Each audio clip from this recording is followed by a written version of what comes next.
1 week, 227 papers, 40 patents, 140 funding signals, the same tide rising everywhere at once. Inside a chamber colder than deep space, IBM's quantum chip just crossed a historic threshold, real utility, before full fault tolerance. In 1994, Peter Shor proved quantum computers could crack every lock on Earth. The NSF just funded the replacement. Every tap of your credit card rests on math a quantum machine will one day solve in hours. That race starts now. 44 AI papers this week. The center of gravity has shifted, not toward power, but toward trust. Explainability is next. In 2016, an algorithm was sentencing people to prison, and no one could explain why. That scandal built this entire field. A cardiologist in La Jolla watched patients fall through diagnostic cracks. Now AI reads mammograms as well as radiologists.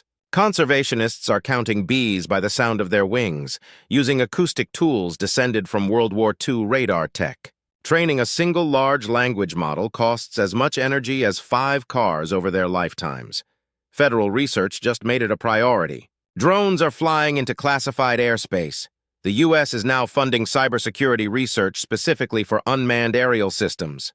Turing asked if machines could think in 1936. The answer took 90 years. Now we're asking if they can be trusted. That's harder. That's This Week in Emerging Tech.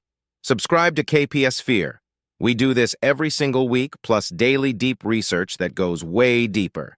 Hit subscribe so you don't miss the next one.